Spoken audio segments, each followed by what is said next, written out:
The news that Amazon's CEO Jeff Bezos is making claims of blackmail and extortion against the company that owns the National Enquirer is drawing attention to the fact that the tabloid's owner, David Pecker, is a longtime friend of President Trump, who has feuded with Bezos for years over his ownership of the Washington Post.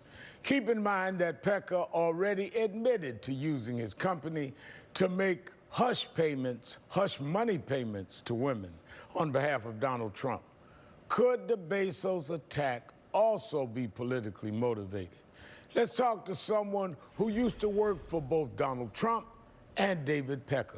Omarosa Manigault Newman. She's also the author of Unhinged, an inside account of the Trump White House. Omarosa, you worked for OK Magazine, owned by Pecker. Yes. You worked for President Trump both during the campaign and the first part of his presidency. What do you think is happening here when you hear Bezos saying that Pecker, who has clearly a relationship with the president, has been accused of being one who funneled payoffs to women, bought their stories to keep quiet? What are you, as one who knows both and has worked for and with both, what do you think is happening here? Good morning, Rev. First of all, these types of intimidations and threats are a common practice at AMI, at least for what I observed while I worked there, as you said, as the West Coast editor of OK Magazine. David Pecker and Donald Trump are very, very close, and Pecker is known to protect Donald Trump. In fact, there is a vault with stories that AMI has captured and bought on behalf of Donald Trump that Pecker is working to keep from becoming public. We know this. I saw that when I worked there, and I will say that what they're doing to Jeff Bezos is politically motivated. There's no question that the reason AMI spent so much time and resource tracking down this story about alleged affair and relationship on behalf of Jeff cheating on his wife, there's no question that that was done in order to retaliate against him because of his feud with Donald Trump. So you're saying that you feel that the emails that we've seen that have been released by Bezos, showing him making these threats, showing him trying to deal with Bezos, was politically motivated because of his relationship with the president. Absolutely. His being, of course, Pecker.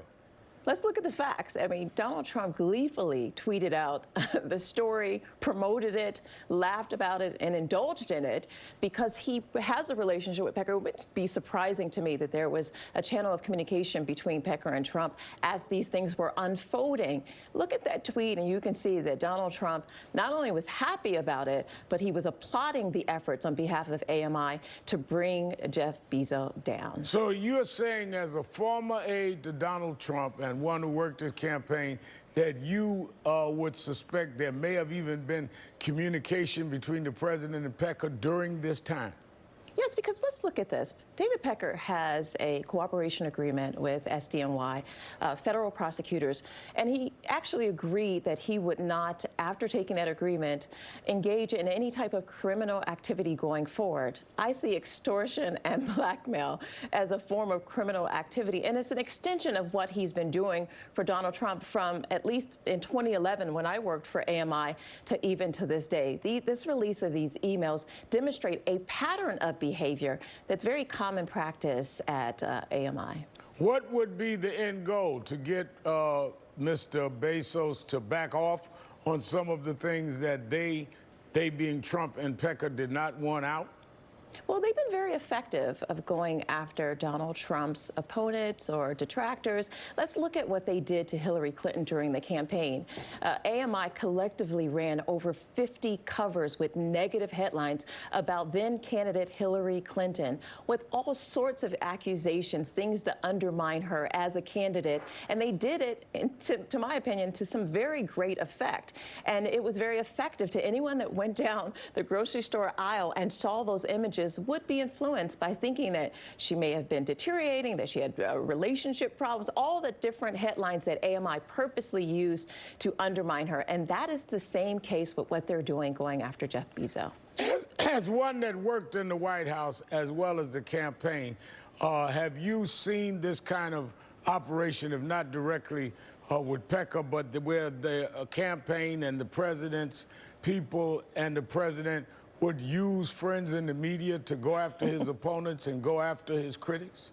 Oh, yes, and we see that more closely by looking at what happened with Michael Cohen. In fact, this investigation into AMI came as a result of the raid on Michael Cohen's office, where they came across documents, text messages, and voicemails that demonstrated that kind of negotiation for the Karen McDougal story. There are many, many more, and I think as things unfold, you'll see this very unique relationship between AMI, which I call a media menace, who's been utilized to be kind of like hitmen on behalf of the President of the United States. While talking about negative statements about people, former New Jersey Governor Chris Christie, in his book talking about his experiences inside the White House, called you, quote, garbage. Yes. Do you want to respond? Well, I think what's also interesting is that he said that I should not have been in the White House because I didn't have the education or the qualifications. I was one of the few people who had prior White House experience. And in terms of education, I believe that my HBCU education is quality and top-notch. Going to Howard University and Central State University more than qualified me from an educational standpoint. And I think that when you see him attacking me, instead of attacking the people who actually committed crimes, who were accused of beating their wives, it's just because he's continuing to kind of try to placate the President of the United States. So I didn't take it personal. A lot of people have tried to use me to sell their books, and the governor is no different. But I have to push back on his allegations that I didn't have the education of quality nor the experience, because I was one of the few who had worked previously in the White House. Well, Governor Christie, you are welcome to come and respond. But he should probably fact check before you come back to your, well, to your show. I ran into him in the building the other day, told him to come on the show. He certainly has reason to come now. Thank you, Omarosa Manigault Newman. Still ahead, Thank you, Rev. Another mixed message from the Trump administration about fighting the spread of HIV. But first,